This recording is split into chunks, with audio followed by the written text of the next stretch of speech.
Wav च पतितानां पावनेभ्यो वैष्णवेभ्यो श्रीकृष्ण चैतन्य प्रभु नित्यानंद श्री अद्वैत गदाधर शिवासदि श्री गौरभक्तवृंद हरे कृष्ण कृष्ण कृष्ण हरे हरे हरे राम राम राम हरे हरे। एक काम इसको थोड़ा पीछे रखना, पास में रखना।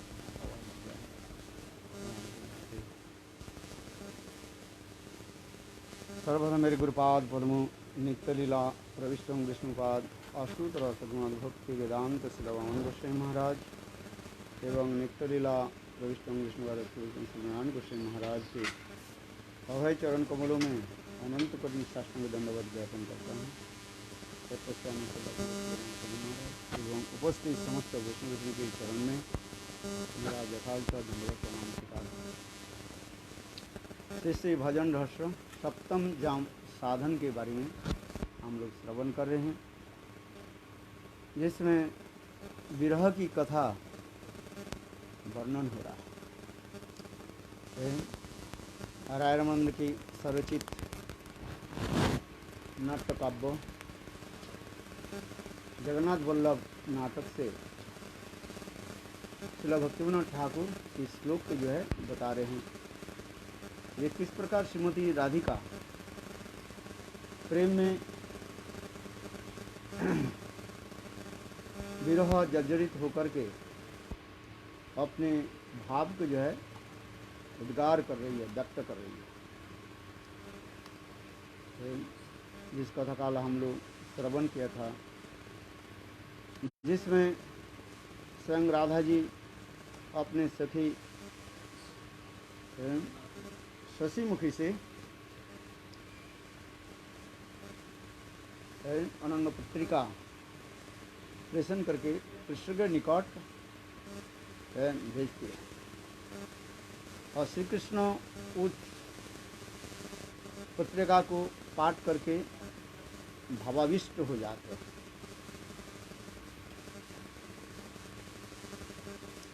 और फिर ऊपर से कृष्ण अपने भाव को गोपन कर यानी उत्प्रेक्षा अलंकार आदि के द्वारा यानी उपेक्षामय वचनों के से ये कहते हैं कुल रमणियों के लिए कुल मर्यादा विसर्जन करना उचित नहीं है। और इस प्रकार हमसे रोति विधान उचित नहीं है। फिर शशिमुखी आकर सारी बात राधा जी को जो है अत्यंत अन्यत्र मन लगाने के लिए उपदेश करती है। इस कथा को कल हमने श्रवण किया था। उससे श्रीमती राधिका की विरह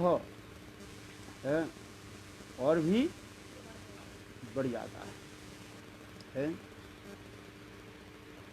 अपने भावों का वर्णन करते ही श्रीमती राधिका फिर अपने प्रिय सखी मदनिका से कहती है, श्री कृष्ण के इस अनुपम रूप सुंदर से आकृष्ट होकर मैं धैर्य नहीं धारण कर पा रहा हूँ।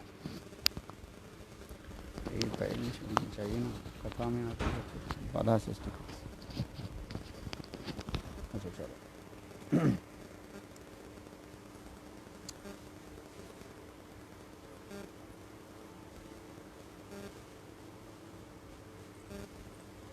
तो श्री राधा मदनिका देवी कहती हैं, श्री कृष्ण के इस अनुपम रूप सौंदर्य से आकृष्ट होकर मैं धैर्य नहीं धारण कर पा रही हूँ, इसलिए मैंने उसके निकट पत्र प्रेरण किया था। हे सखी, इसमें मेरा दोष क्या है? यह निश्चय ही वह सठ है। मुझे मृत्यु तुल्य दंड देना ही उसका उद्देश्य है।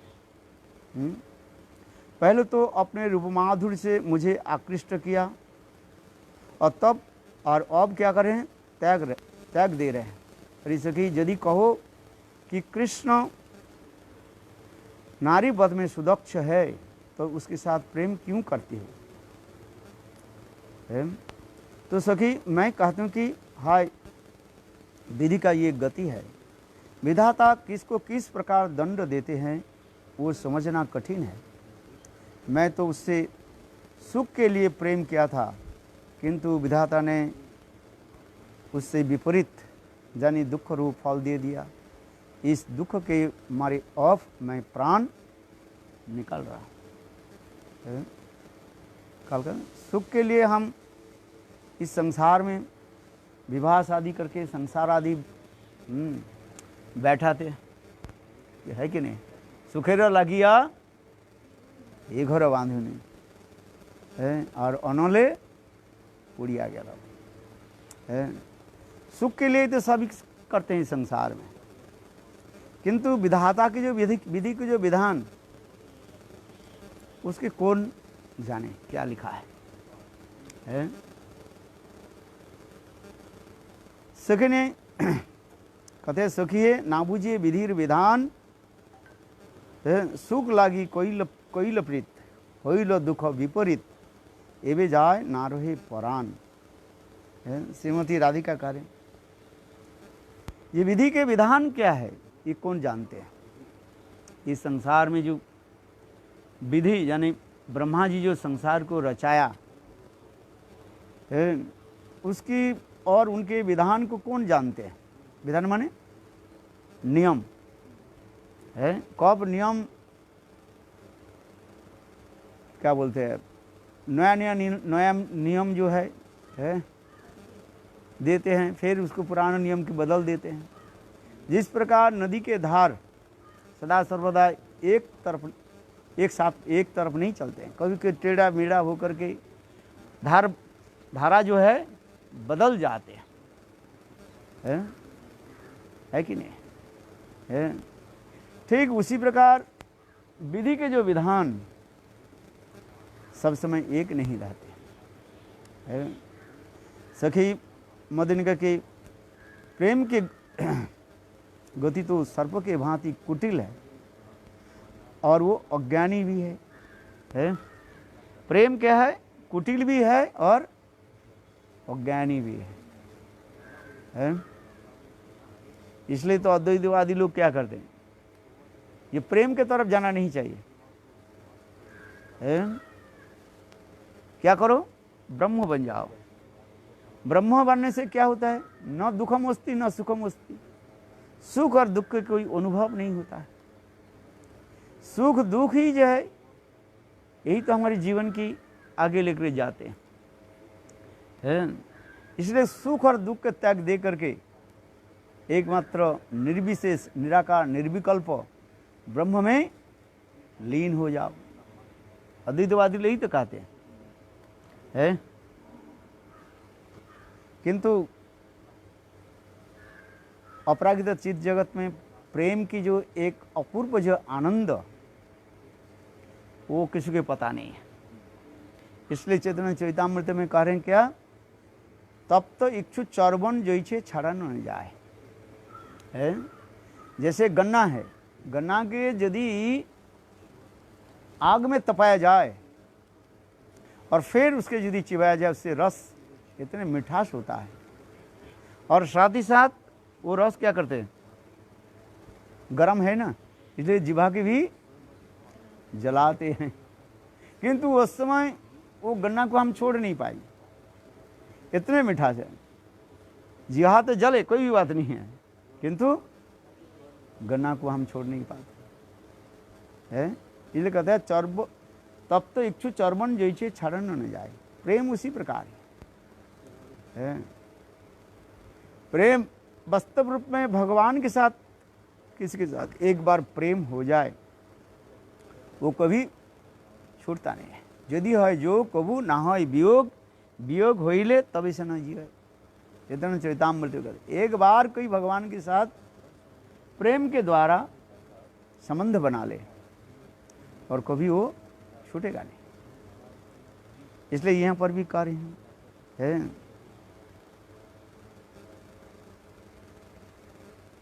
वह प्रेम वक्र गति से चलता है।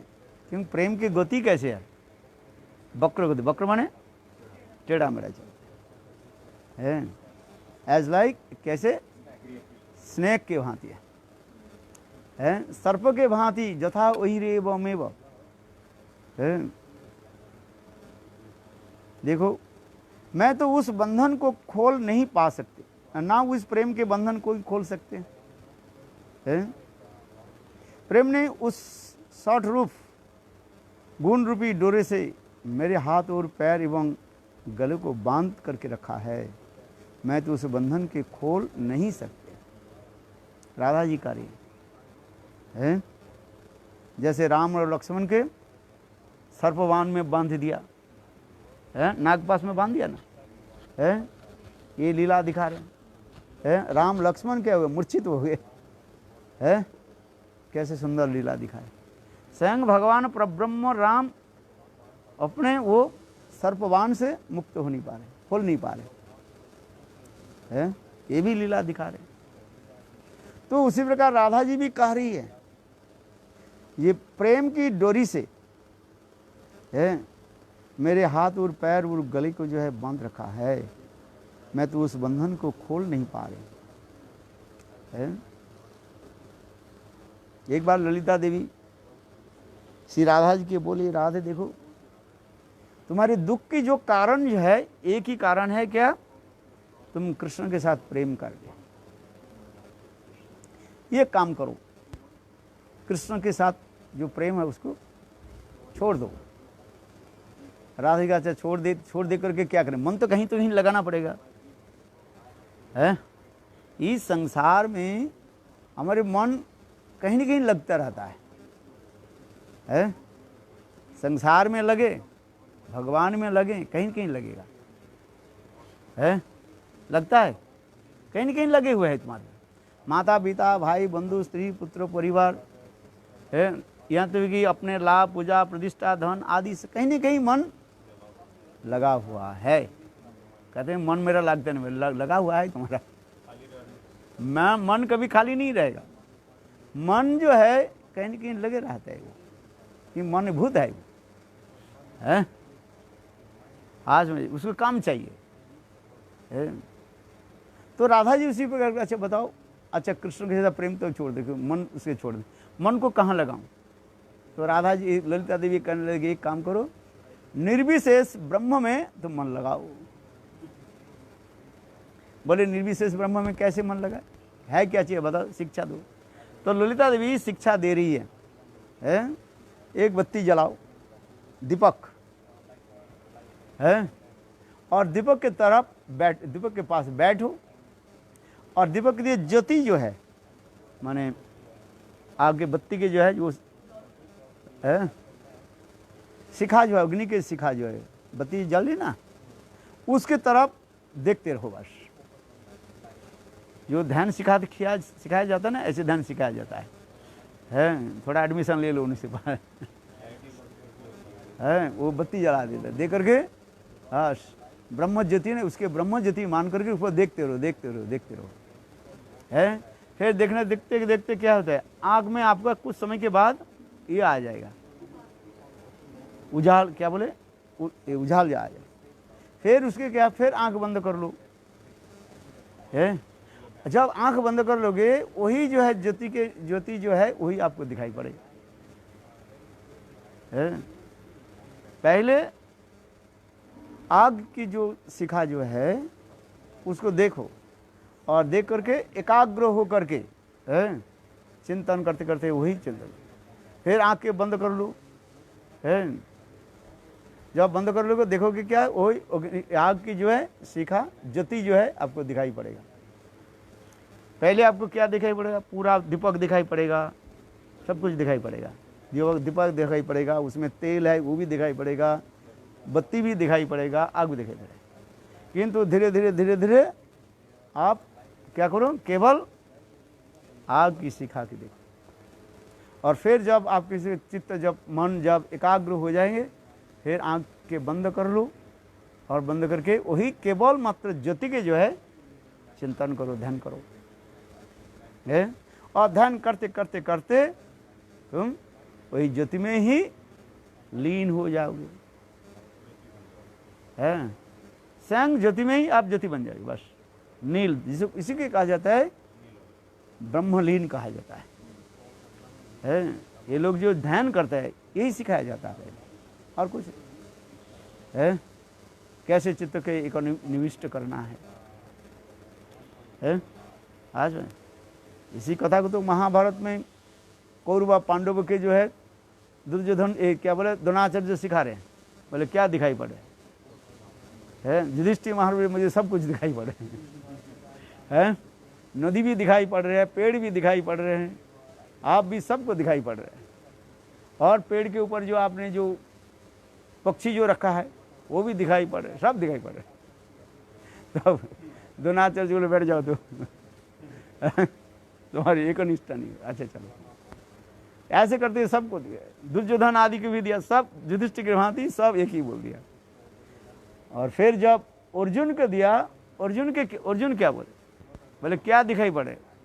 बोले केवल वो पक्षी के जो है आंख की पुतली दिखाई पड़े और कुछ नहीं है। अर्जुन तो यही कहा, बोले और कुछ नहीं। बोले उसी तो निशाना करना है ना, लगाना है तीर को है। और नीचे कौन है ऊपर कौन है कुछ नहीं दिखाई पड़ रहा है, केवल वह आंख की काला जो पुतली जो है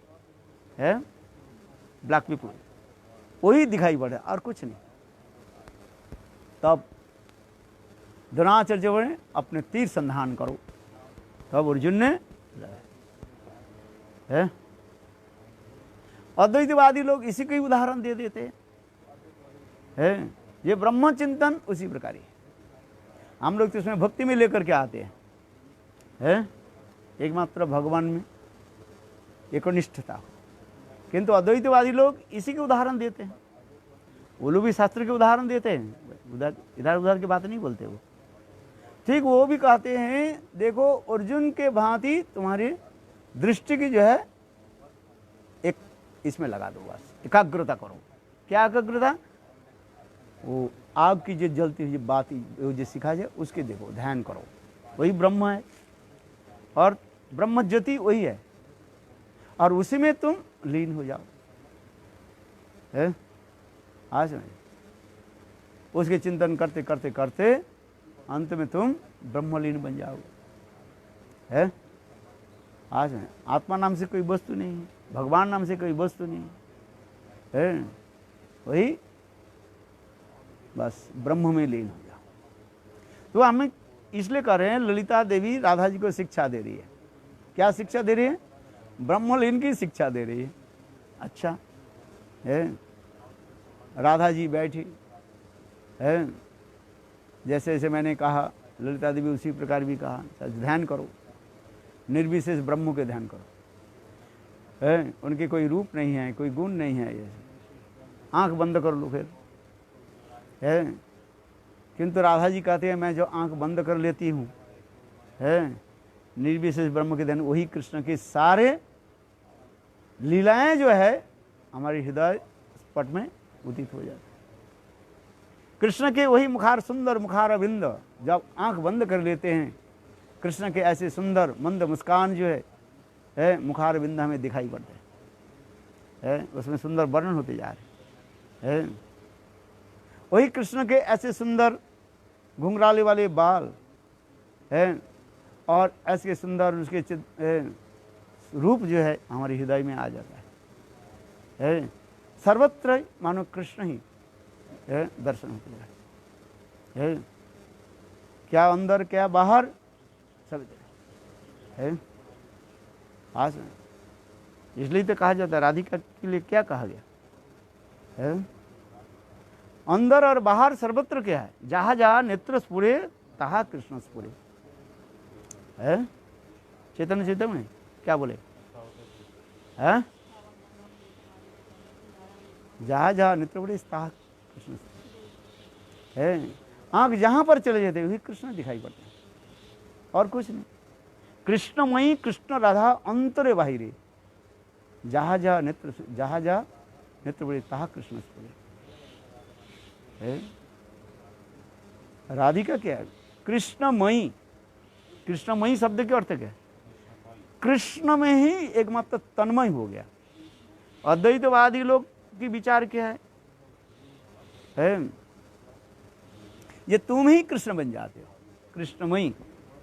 अद्वैतवादी लोग कहते हैं तुम ही कृष्ण ही है। मत शब्द वहाँ पर मठ प्रत्यय, मठ प्रत्यय में दो प्रकार अर्थ होता है। एक होता है आधिक्य हेतु मठ प्रत्यय होता है, जैसे जलमय है, अर्थात ये वृंदावन जलमय हो गया। जलमय मतलब क्या है? माने अधिक जल हो गया, इसलिए जलमय कहा जाता है? हाँ, मठ प्रत्यय होता है इसमें। मठ प्रत्यय संस्कृत में मठ प्रत्यय होता है, व्यावहारिक रूप से मठ प्रत्यय होता है। इसे अधिक हेतु है जलमय, माने ये वृंदावन क्या हो गया? पानी में भर गया। इसका मतलब नहीं है ये वृंदावन क्या हो गया? पानी बन गया। वृंदावन के जितने पशु पक्षी पेड़ पौधे मनुष्य सब क्या हो गया? पानी। अद्वैतवादी लोग ये मठ प्रत्यय के उसी प्रकार व्यवहार करते हैं, बोले सब ऐसे नहीं है। एक ही शब्द जो है अद्वैतवादी लोग शंकराचार्य ने है उसको ये दिखा दिया है। तो उसी प्रकार कहते हैं जी राधिका जो कहते हैं मेरा ध्यान कहाँ हो? जहाँ जहाँ पर नेत्र पड़ते हैं है, कौन सा नेत्र? मानस नेत्र, अपराकृत नेत्र, आंख तो बंद करके रखे, तो वहाँ पर क्या होता है? सर्वत्र कृष्ण दर्शन होता है। एक मन के द्वारा दर्शन होता है और एक स्थूल आंखों के द्वारा दर्शन होता है। जैसे हम स्थूल आंखों के द्वारा दर्शन कर रहे हैं, यहाँ पर कितने लोग बैठे हैं, कौन बैठा है। और एक होता है क्या? मानस दर्शन होता है? आंख बंद कर लो, वो भी आपको दिखाई पड़ेगा नहीं पड़ेगा है?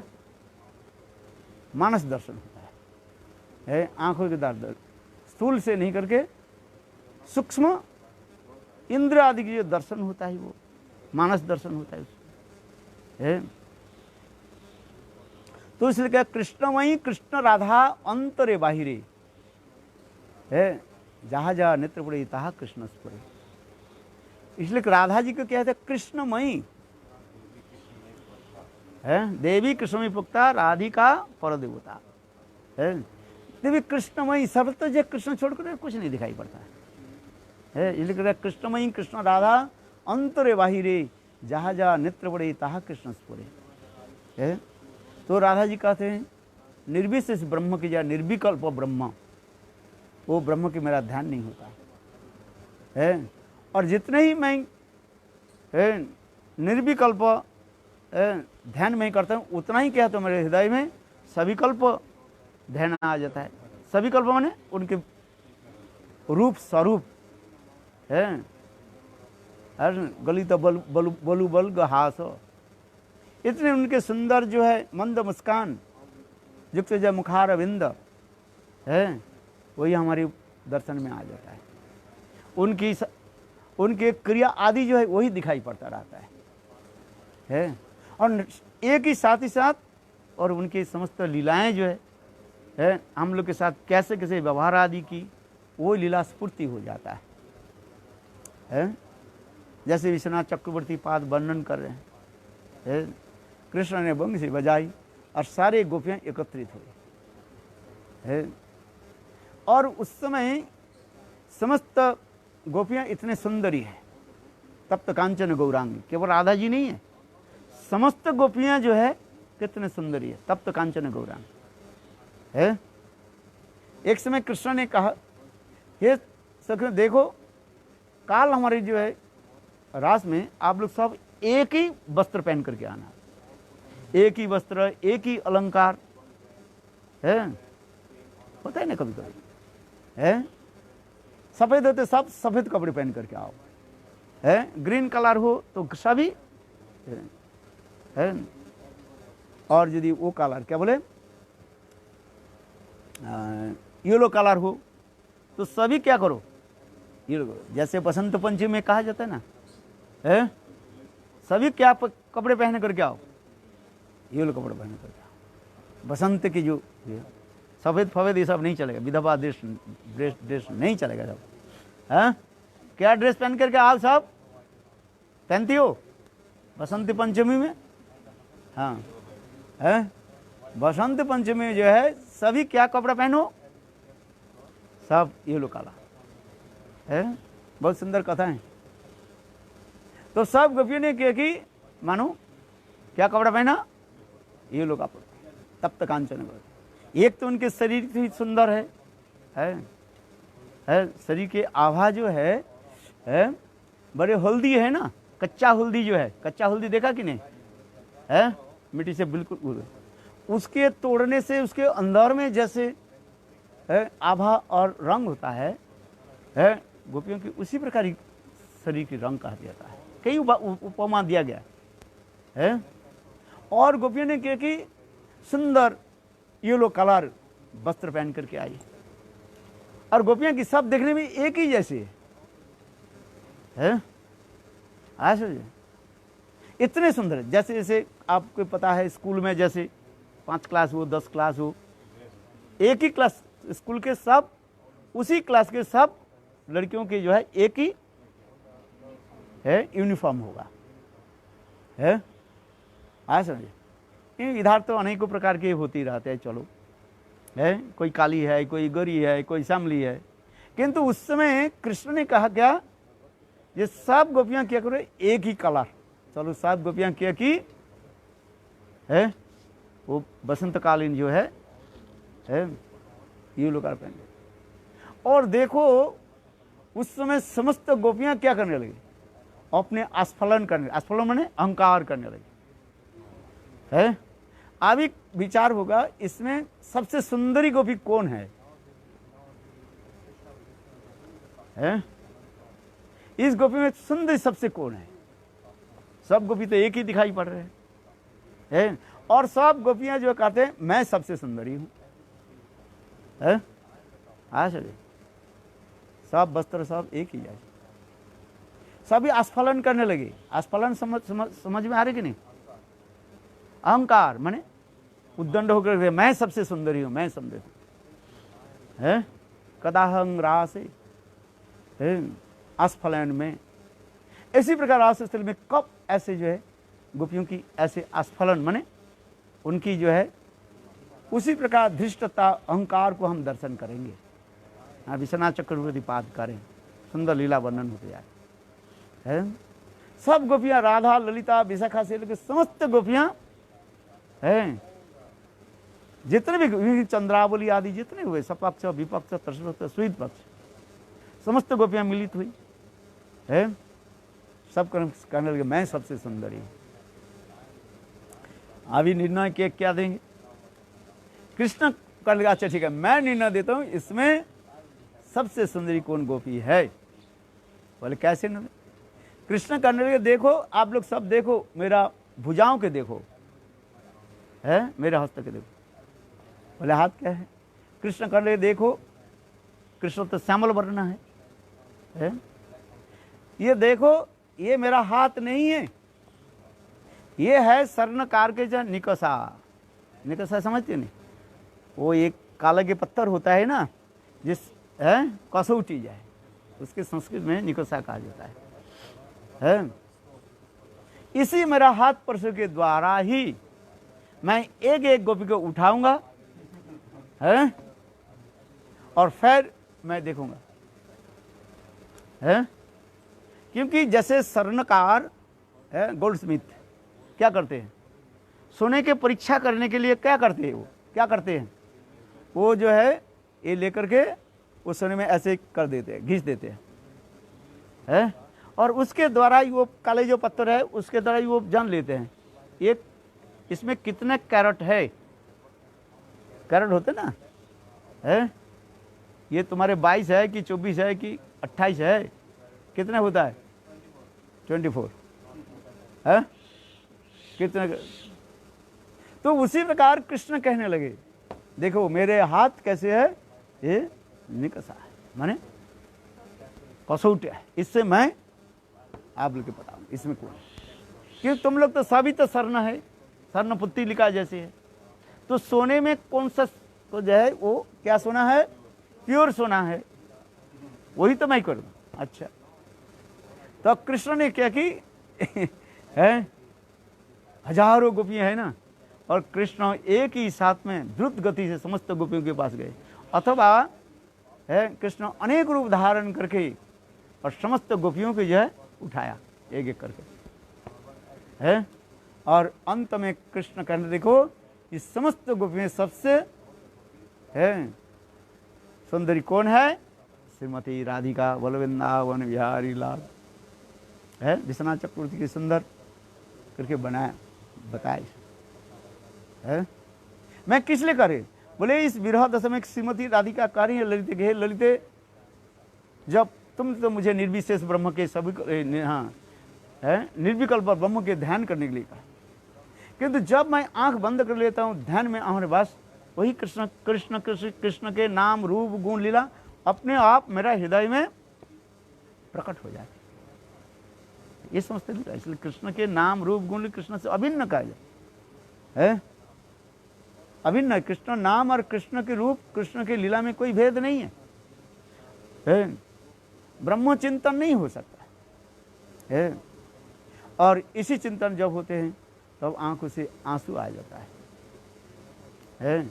वही पूर्व स्मृति कृष्ण के ऐसे रास लीला में है, कैसे कृष्ण एक एक गोपी को जो है अपने सुंदर सुदीर्घ निकष स्वरूप भुजाओं के द्वारा गोपियों की कसौटी मानो तोला है, वही लीला आ जाता है। इसलिए यहाँ पर वह प्रेम, हाँ श्री कृष्ण यहाँ पर गए, श्री कृष्ण गुण पर श्री राधा ऐसे मुग्ध है, मिलन की आशा का परित्याग करना असंभव हो रहा है। जिस प्रकार तप्त इक्षु चर्वण करने से मुख जलता है किंतु मधुर रसास्वाद के कारण उसे छोड़ा भी नहीं जाता है, ठीक वही दशा राधा जी के है। वे पुनः कहती है यही मेरे असहाय अवस्था को देखकर मदन भी अपने पंचों बाणों से पीड़ित कर रहा है। कहा जाता है हाथी जब गड्ढे में पड़ जाता है ना तो उस समय छोटा जो चमगिदड़ जो है उसके भी पीछे लग जाता है। आज में कुत्ते भी उसके पीछे लग जाता है कि नहीं, कुत्ते भी उसको पीछे है, कुत्ते भी भगव भगव करता है, क्योंकि अब ये हाथी कहाँ पर है, इतने विशाल हाथी गड्ढे में गिर गए और कुत्ते आकर भगव भगव करता रहता है। जब वो हाथी जब चलता रहता है कुत्ते तो पीछे आकर भगव करते, और हाथी क्या करते हैं अपने सूंडों के द्वारा एक बार ऐसे घुमा दे तो वो कुत्ते क्या हो जाने 100 माइल दूर कर वो भाग जाएंगे, गिर जाएंगे। वो हाथी में के बल है ना है, किंतु वही हाथी जब कीचड़ में गड्ढे में जब गिर जाते हैं कुत्ते आकर के उनको भी नोचता है, खाओ खाओ खाओ कर। इसलिए राधा जी इसलिए इस कथा को इसलिए उदाहरण दे रहे हैं, मैं असहाय अवस्था में मेरे इस प्रकार असहाय अवस्था को देखकर मदन भी अपने पंचों बाणों से पीड़ित कर रहे हैं। पंचों बाण है ना क्या क्या पंचों बाण भूल जाते हो है, शोषण उचाटन मारन स्तंभन ये सब जो है प्रति मुहूर्त वह मदन मेरे शरीर के जर्जरित कर रहे हैं। सखी कहने लगी हे राधे आप कामदेव से बदला ले लो। हे सखी कामदेव तो अंग रहित है, उसे बदला के नहीं, किसी के शरीर हो दिखाई पड़े तब तो उसके बदला ले, जिसके शरीर ही नहीं है अशरीरी है। सुनिए अनंग शब्द के न अंग इति अनंग है, काम गायत्री में है ना तन्नो अनंग है, जिसके शरीर ही नहीं है। इसलिए यहाँ पर राधा जी करे हे सखी कामदेव तो अंग रहित है, उसे कैसे बदला लूँ। ये भाई लड़ाई करना है, उसे शरीर हो हाथ से हाथ तो लड़ाई होते हैं, और उसके शरीर ही नहीं है, इसलिए और अपने 5 बाणों से वह मेरे शरीर को छिन्न भिन्न कर रहे हैं और मुझे दुख दे रहा है, परंतु मेरे प्राणों तो भी नहीं लेता। ये दुख देते हैं केवल। कौन? अनंग देव, कामदेव है। अरे कोई बात नहीं, एक साथ में मार दो, शरीर छोड़ जाए, माने मर जाए। ये मारना नहीं चाहती है, केवल क्या करती है? दुख देती है, कष्ट देती है। सखी ने कहा, स्वामिनी तुम कृष्ण कृपा की सिंधु, कृष्ण कृपा की सिंधु है, वह आप पर अवश्य ही कृपा करेंगे। फिर वो सखी जो मदनिका राधा जी के जो है सांत्वना दे रही है, ये सखी राधे तुम धैर्य धारण करो, क्योंकि कृष्ण कृपा के समुद्र स्वरूप है, वह आप पर अवश्य ही कृपा करेंगे, आप धैर्य धारण करें। श्री राधा कहने पर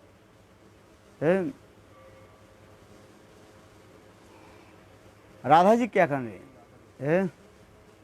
दित्राणी व दिनानी यौवनानि मिदंग, अर्थात जीवन तो क्षणभंगुर है, इस अवधि कौन जीवित रहेगा? क्या धैर्य धारण क्या करें? कभी कोई राधा जी बिगड़ जाती है, ये तुम लोग मेरा सखी नहीं हो, मित्र नहीं हो, सब शत्रु हो, हमसे दूर चले जाओ। क्यों? तुम लोग बार बार मुझे क्या कहती हो? धैर्य धारण करो, कृष्ण आएंगे, मिलेंगे। वो छल है, कपट है, उनकी बात क्यों करते? असित न सखई, राधा जी क्या कहे? असित न सखई। वो असित बने कृष्ण पर, कृष्ण नाम नहीं लेकर के राधा जी विरह दशा में कृष्ण के क्या करें? असित माने वो काले के साथ हमारी कोई मित्रता नहीं है, ना कोई इसमें कॉम्प्रोमाइज है, कोई सुलहनामा नहीं है। उनके बात मत कहा करो, न उनको देखना है, न उनको तरफ करना है, उनके बात सुना है। तो भ्रमर क्या कहती है? अच्छा स्वामी ये बात बताओ, ठीक है, उनके नाम क्यों बार बार क्यों लेते हो? जिसके साथ तुम्हारे प्रीति नहीं है, प्रीति करना नहीं चाहते हो, उनके नाम क्यों लेते हो बताओ? तो राधा जी कहते हैं यही मेरा दोष है, उनके नाम में ना जाने कितने मधुर है, उसको नाम में छोड़ नहीं पा सकी, यही तो मेरा दोष है। राधा जी स्वयं कह रही है मेरा दोष क्या है? एक ही दोष है, उनकी नाम में इतने मधुर ना जानी कौन सा है? भगवत नाम में इतने मधुर का राधा जी स्वयं कह रहे हैं। इसलिए फिर कह रही है जीवन तो 100 वर्ष का है, हम इस संसार में कब तक जीवित रह सकते हैं? 100 साल से अधिक नहीं है। 100 साल के बाद हम शरीर छोड़ करके चले जाएंगे, अधिक से समय नहीं है। ये यौवन धन भी नहीं रहेगा, यदि यौवन नहीं रहेगा तो मैं उनकी कैसे सेवा करूंगी? बूढ़ा काल में भजन होता है, कभी कभी हम लोग कहते ना, सारा जीवन अवस्था तो घर में सब पति पुत्र के पालन करके आए, वृद्ध काल में ब्रह्मचारी के सिर पर आ गया, बट में रखो। सारे धन को संपत्ति को कमा करके किसको दिया?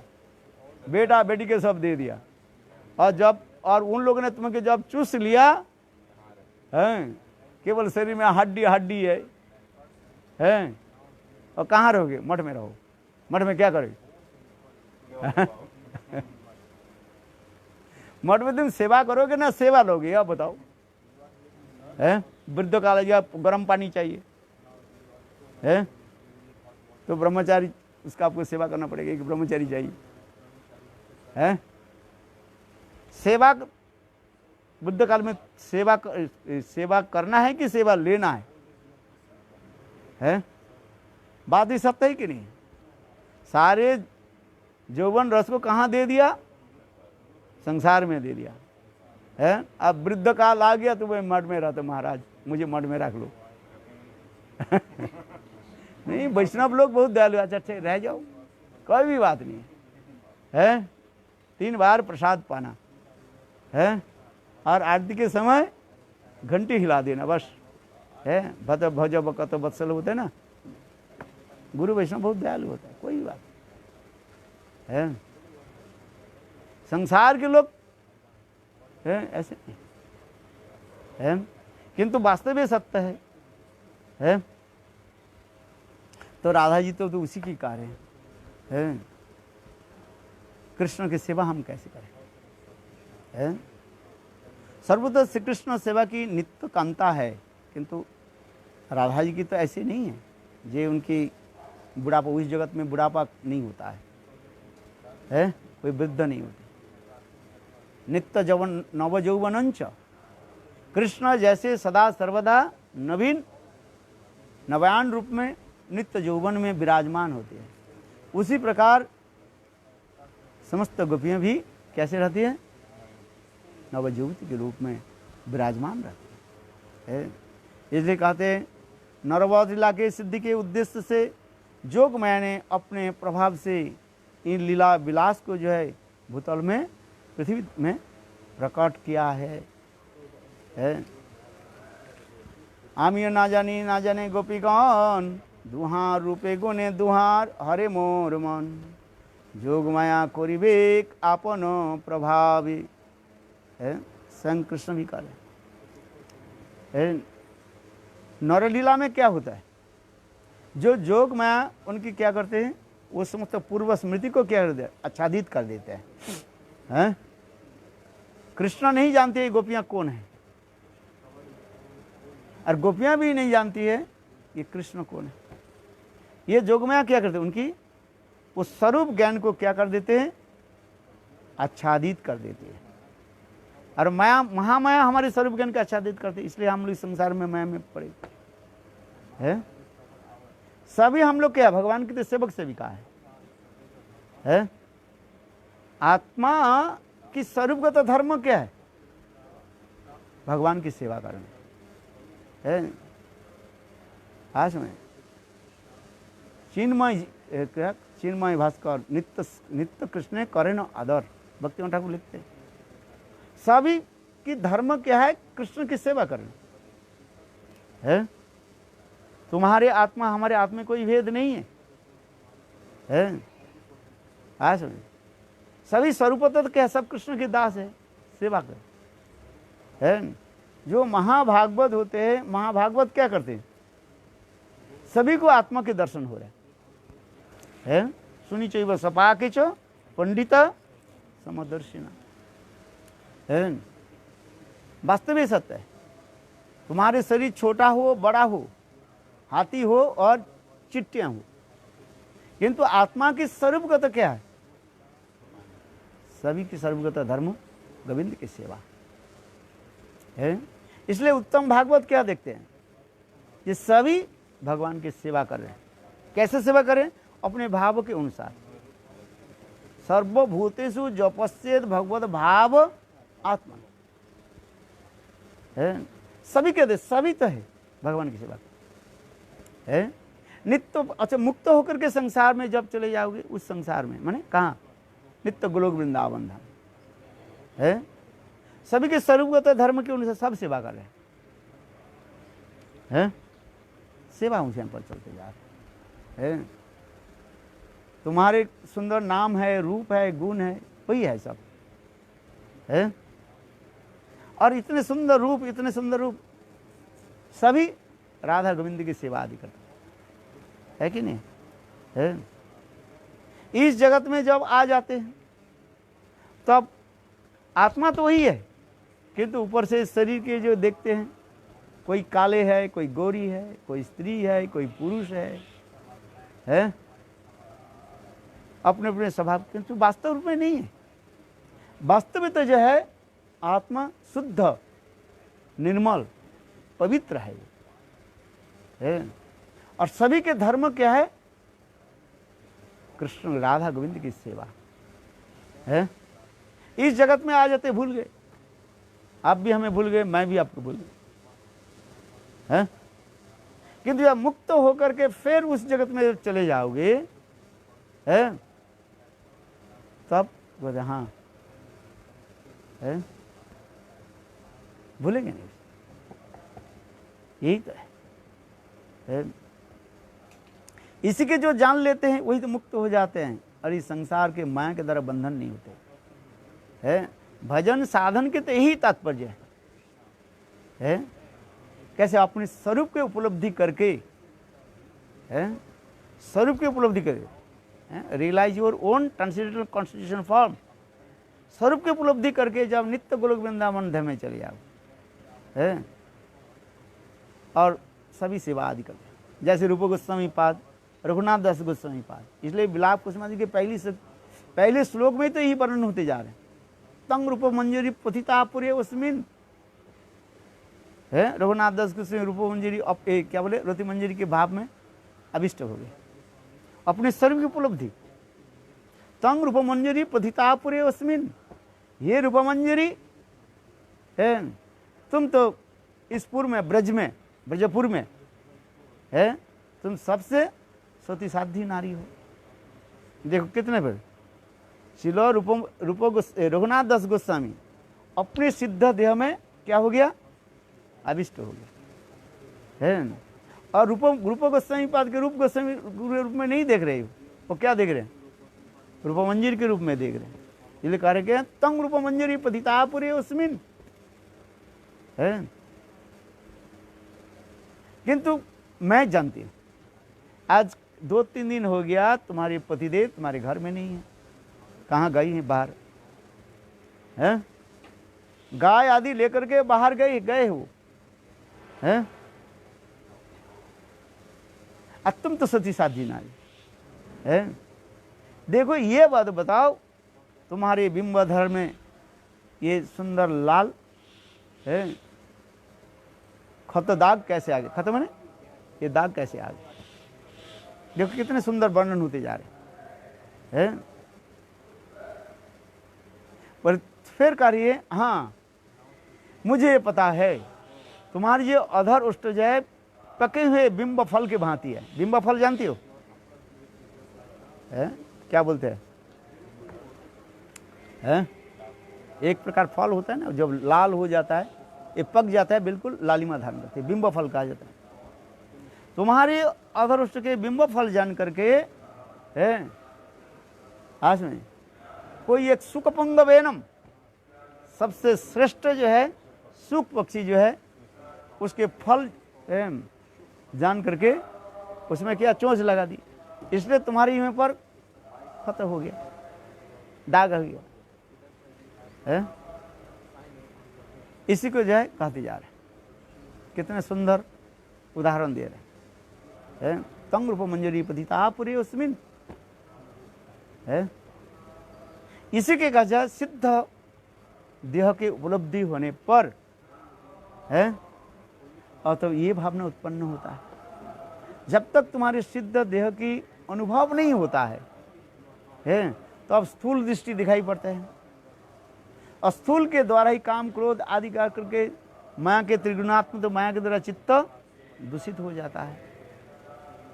और जितने परिमाण तुम्हारे हृदय में है अनर्थ निवृत्ति होकर के चित्त जितने परिमाण विशुद्ध हो जाएंगे, है, और धीरे धीरे अपने स्वरूप की उपलब्धि होगा। इसलिए तो महाप्रभु कह रहे हैं, क्या बोले, चेतो दर्पण मार्जनम भव महादावग निर्वापनम श्रेय कैर्व चंद्रिका वितरण विद्याबुध जीवनम आनंदम मधि वर्धन प्रतिपदं पुण्यमित साधनम सर्वात्म सर्पणं परम विजयते श्री कृष्ण संकीर्तनम। यही नाम संकीर्तन करते करते हमारे चित्त के ऊपर जितने भी मैल पड़ा हुआ है, काम क्रोध अथवा अनेकों कुसंस्कार आदि पड़ा हुआ है, ये मैल क्या होगा, धीरे धीरे दूर हो जाएगी। ये हमारी चित्त मानो क्या बोले, दर्पण के भांति है। दर्पण में जिस प्रकार, शीशा में जिस प्रकार मैला रहने पर उसमें प्रतिबिंबित नहीं होता है, कुछ दिखाई नहीं पड़ता, तो वो दर्पण के क्या करना पड़ता है, साफ करो। इसलिए हमारे हृदय रूपी दर्पण, चित्त चेत दर्पणम, इस दर्पण के मार्जन करो। कैसे मार्जन करो? ये हरिनाम के द्वारा। चेतो दर्पण मार्जनम भव महादावक निर्वापनम।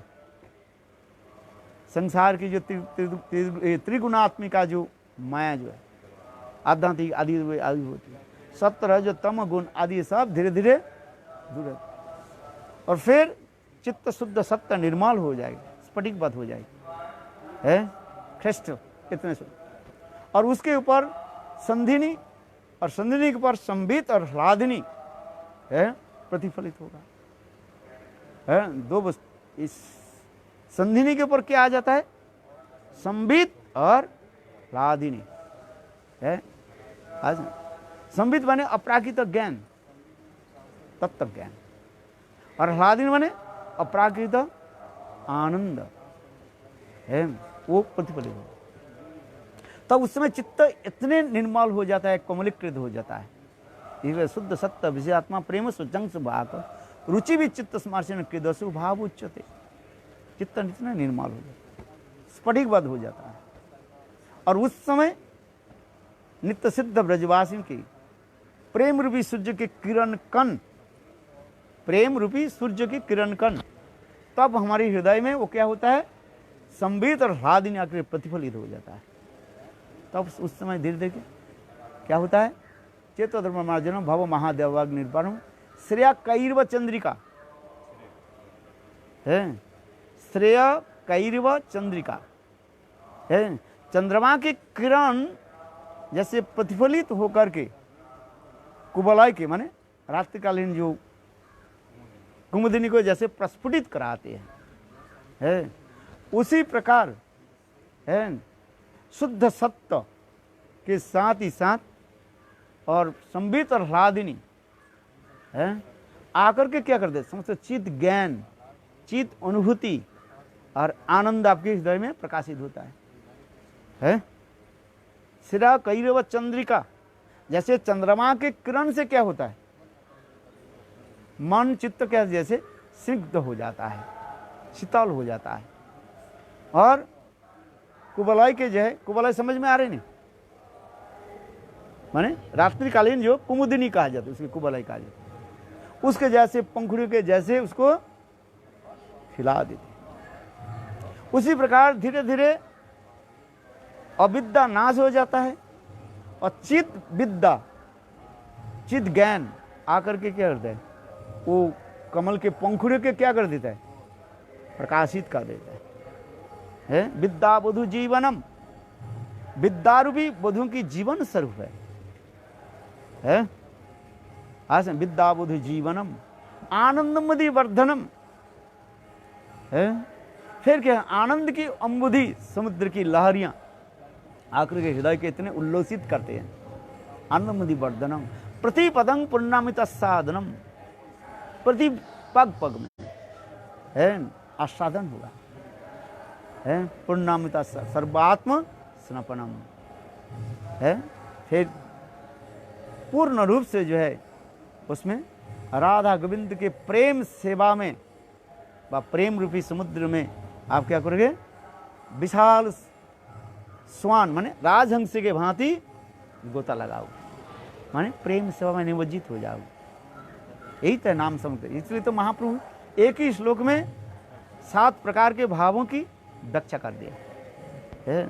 7 है नहीं इसमें, चेतो दर्पणो मार्जनम भव महादव निर्वापनम श्रेय कैरव चंद्रिका वितरणं विद्या वधु जीवनम आनंदी वर्धनं प्रतिपदं पूर्णामिता साधन सर्वात्म स्नपनं परम विजेते श्री कृष्ण संकीर्तनम। नाम संकीर्तन के द्वारा है, नाम संकीर्तन के द्वारा ही चित्त मार्जन और नाम संकीर्तन के द्वारा चित्त के स्वरूप की उपलब्धि हो जाता है। जितने परिमाण हरि नाम करते जाओगे, यही नाम करते करते करते करते चित्त निर्मल होगा, अपने स्वरूप के उपलब्धि होगा, है। और स्वरूप की उपलब्धि होने पर ये समस्त दिखाई पड़ेगा, है। क्या दिखाई पड़ेगा? ये सभी कैसे भगवान की सेवा आदि कर रहे हैं, यही दिखाई पड़ेगा। सर्वभूते से जपस्य भगवत भाव आत्मन, भगवत आत्मा सा भागवत उत्तम, है। इसलिए यहाँ पर भी कहते जा रहे हैं, इसलिए नरवत लीला सिद्धि के उद्देश्य से जोग मैंने अपने प्रभाव से इन लीला विलास को भूतल में प्रकट किया। कृष्ण के ऐसे सुंदर लीला जगत में किसने प्रकट किया? अनुग्राह्य भक्तानाम, है। जो समस्त भक्त अनेक दिन और हजारों साल तक, है, विरह भाव से भजन आदि कर रहे हैं, ऐसे भक्तों की कृपा करने के लिए भगवान क्या करते हैं? वो नित्य गोलोक वृंदावन जो लीला आदि जो धाम आदि है, वो जोग माया के इस जगत में प्रकट करा देते हैं। इसलिए कहता है अनुग्राह्य भक्तानां मानुष देहमाश्रितम भजते तादृश क्रीड़ा जा श्रुत्वा तत्परो भवेत्, है। ऐसे सुंदर कथा को श्रवण कीर्तन आदि करने से और उसी में ही क्या हो जाओगे? तन्मयता हो जाओगे। इसमें क्या भजते तादृश क्रीड़ा श्रुत्वा तत्परो भवेत्, तत्परो भवेत्, है। भवेत् शब्द के विधिलिंग कह रहे हैं यहीं पर, है। ये सबके क्या करना चाहिए? इसमें आविष्ट होना चाहिए, नहीं तो प्रत्यवाय होगा। भवेत् शब्द कहे विधिलिंग, विधिलिंग माने जहां पर आदेश जारी किया गया है, इस आदेश को नहीं पालन करने पर क्या होगा? दंडनीय होगा, है। इस आदेश को पालन करना पड़ेगा, है, दंडनीय हो। नहीं, आदेश नहीं पालन कर दंडनीय होगा। स्पष्टीकरण कर दिया। ये कोई कहते मैं तो अधिकारी नहीं हूं, मैं श्रवण नहीं करेंगे, नहीं कार्य नहीं, श्रवण करना ही पड़ेगा तुम्हें। भवेत् शब्द कहे विधिलिंग, संस्कृत में विधिलिंग कब प्रयोग होता है? जब आदेश जारी हो रहा है। सरकार ने क्या कहते आदेश जारी कर दिया, है, कर्फ्यू जारी, क्या बोलते हैं, इमरजेंसी कर्फ्यू जारी हो जाता है ना, ये घर से कोई बाहर ना निकले, है। और उसमें लिखा रहता है देखते ही गोली मार दिया जाए, हाँ, आदेश दिया जाता है सभी लोग घर के अंदर रहें। जब कोई ऐसे ऐसे स्थिति होता है, कश्मीर में जैसे ऐसे होता है, उसमें जो है सैन्य के जो है ऐसे पावर दिया जाता है। कोई दरवाजे बाहर आकर देखे तो उससे कहते हैं देखते ही गोली मार दिया जाए, हैं, आप कोर्ट फोर्ट कहीं नहीं जा सकते हो। कर्फ्यू जारी है ना, नियम जारी कर दे, लिखा रहता है कि नहीं, देखते ही गोली मार दो, है, बस नियम जारी है, कठोर नियम जारी होगा। ठीक उसी प्रकार ये श्लोक में, भागवत की श्लोक में कह रहे अनुग्रहाय भक्तानां मानुषम देहमाश्रित, स्वयं भगवान अनुग्रह करके अपने ऐसे सुंदर रूप को प्रकट करते हैं, लीलाओं को प्रकट करते हैं। किसके लिए? जो लोग अनेकों साल तक भजन साधन आदि कर रहे हैं, आर्तनाद से भगवान के पुकार रहे हैं, भगवान के निकट ये कह रहे हैं भगवान आपके ऐसे लीला कब मेरा दर्शन होगा। ऐसे प्रेमिक भक्त के लिए ही भगवान ने के जोग माया के द्वारा अपने लीला को प्रकट करा रहे हैं। इसलिए कहते हैं अनुग्रह भक्तानाम, अभक्त के लिए नहीं, भक्त के लिए। अनुग्रह भक्तानाम मानुष देहमाश्रित भजते, क्या बोले, भजते तादृश क्रीड़ा, वही जो है, उसमें कोई भेद नहीं है। जैसे नित्य गोलोक वृंदावन में जो लीला चल रही है, हो रही है, वही लीला को जोग माया क्या करते हैं, इस जगत में प्रकट करा दे। जन्म लीला है वो गोलोक में नहीं है, अरे वो भाव मात्र है, जन्म है कि नहीं है वो हम जो शब्द बोलते हैं कहते शब्द के मल कहा गया। इसलिए जीव गोस्वामी पाद ब्रह्म संहिता में भी यही भी वर्णन करते जा रहे हैं। आ समझ में नहीं? गोलोक में गोकुल दर्शन और गोकुल में गोलोक दर्शन है। इसी संदर्भ में जीव गोस्वामी पाद वर्णन कर रहे हैं। यहाँ पर साधक भाव दशा में रहने पर भी है, उस समय क्या होता है, उसमें थोड़ा बहुत माया की कुछ मल रहता है। क्योंकि हम जो शब्द बोलते जा रहे हैं, इस संसार की तो बात शब्द बोलते जा रहे हैं, उसके श्रोता वक्ता दोनों ही समझने। जब हम उस जगत में जाएंगे तब पता लगेगा। इसलिए कहते हैं गोलोक में गोकुल दर्शन, गोकुल में गोलोक दर्शन होता है। तथापि इस संसार में जब कोई भी साधक, इतने उच्च कोटि में साधक भी हो जाए, तथापि उनकी कहीं न कहीं माया की जो मल दर्शन हो जाता है, प्रभाव रहता है।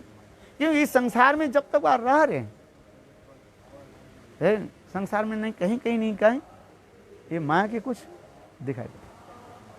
हम नहीं करें, चलो जीव गोस्वामी पाद ब्रह्म संहिता में ये वर्णन करें, गोलोक में गोकुल दर्शन और गोकुल में गोलोक दर्शन होता है। इसलिए कहते हैं हाँ, जो श्लोक में बताया क्या, भजते तादृश क्रीड़ा, तादृश, ठीक उसी, उसमें कोई भेद नहीं है। जैसे आपने प्रश्न उठाया, वहीं पर वो नहीं है, जन्म लीला नहीं है। अरे जन्म लीला है, स्थूल रूप में नहीं होगा, आपके भाव मात्र होगा वहीं पर। जैसे माँ यशोदा कैसे, आज मैं गोपाल को मैंने जन्म दिया, ये भाव क्या है, इस शब्द के द्वारा व्यक्त करना संभव नहीं, क्योंकि हमारे मन बुद्धि स्थिल अभी जो है माया के द्वारा दूषित होने के नाते हम बोलने भी समझ नहीं पाएंगे और सुनने भी समझ नहीं पाएंगे। इसलिए कहते हैं है उसमें सब भाव, इसलिए कहते हैं भाव मात्र है वहीं पर असुर मारण लीला नहीं है। अर्थात स्थूल रूप में आपको ये समस्त असुर नहीं मिलेगा, पुतना नहीं है वहीं पर, किंतु पुतना वध लीला आदि है। वो पुतना की वो स्थूल स्वरूप नहीं है, किंतु पुतना वध लीला, पुतना मोक्षण लीला, अगासुर वगैरह सब लीलाएं चलती जा रही, किंतु स्थूल रूप में नहीं है। ये कैसे है, ये अभी कहने भी आपके समझ में नहीं आएगा, जब तक उस स्थान पर नहीं जाओगे तब तक। इसलिए कह रहे हैं भाव मात्र है। तो भाव मात्र क्या है, कैसे समझे? तो वो केवल भजन करते करते आपके अनुभव होगा, फिर सिद्ध देह के द्वारा जब गुणनित्य गोलोक वृंदावन, तब आपके समझ में आए। आया समझिए, वो कैसे है, वो जैसे है ऐसे है, वो कैसे है जैसे है ऐसे है। पूछते रहते ना, भले वो कैसे है, बोले जैसे है ऐसे है। हाँ समझे, क्योंकि इस जगह बोलने भी समझ में नहीं आएगा, क्योंकि हम जो भाषा बोलेंगे ये इस प्राकृतिक जगत की तो भाषा तो बोलेंगे, इसलिए सुनने वाले और बोलने वाले की भी समझ में नहीं आएगा।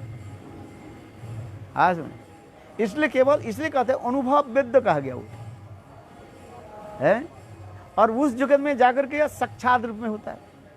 इस जगत में क्या बोलते हैं, अनुभव वेद्य, अनुभव माने फीलिंग आएगा, और उस जगत में जब जाओगे तब क्या होगा, साक्षात में डायरेक्ट आपके दर्शन है। यही तो कहते जा रहे हैं, इसके सामने यही नाम करते करते करते करते सर्व ज्ञान की उपलब्धि।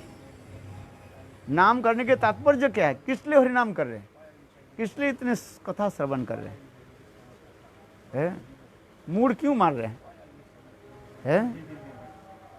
बोले यही है, अपने चित्त के निर्मल हो और अपने स्वरूप ज्ञान की उपलब्धि है। आज स्वरूप ज्ञान की उपलब्धि है। आप कौन है, हु आर यू, आप कौन है, उस स्वरूप ज्ञान की उपलब्धि करो। जो नित्य परिकर आते हैं भगवान के धाम से तो आते हैं, उनको तो अनुभव होगा। अरे वो तो है सब कुछ उनके, किंतु तथापि जोगमाया के द्वारा उनकी सबको आच्छादित कर देते हैं। इसलिए तो कह रहे हैं, यहाँ पर करें आमियों ना जाने गोपीगण, नहीं तो लीला नहीं होगी। जो कृष्ण जी सोचे मैं भगवान हूँ, गोलोक वृंदावन से है, गोपियाँ बोले मैं ही हूँ, है वो नहीं हो सकता। इस जगत में जो ड्रामा करते हैं है उसके पता है मैं पुरुष हूँ, मैं किसके रोल कर रही हूँ, स्त्री के रोल कर रहा हूँ। ऊपर से स्त्री बना दिया, पोशाक पहना दिया है, और अंदर में क्या है, वो पुरुष है, वो है। उसके सदा सर्वदा ये भाव है मैं पुरुष हूँ, केवल मैं स्त्री के रोल कर रही हूँ। यही तो होता है? किंतु अपराकृतिक जगत में वही जोग में क्या करें, जोग में कहते हैं, इसलिए कहते हैं आमियों ना जाने गोपीगण दुहा रूपे गुणे दुहार हरे मन जोग में करिबे अपन प्रभाव। जोग में इसी की लीला कराते रहा। गौर प्रेमानंद है। जय जय श्री राम है। स्वरूप की उपलब्धि करो है?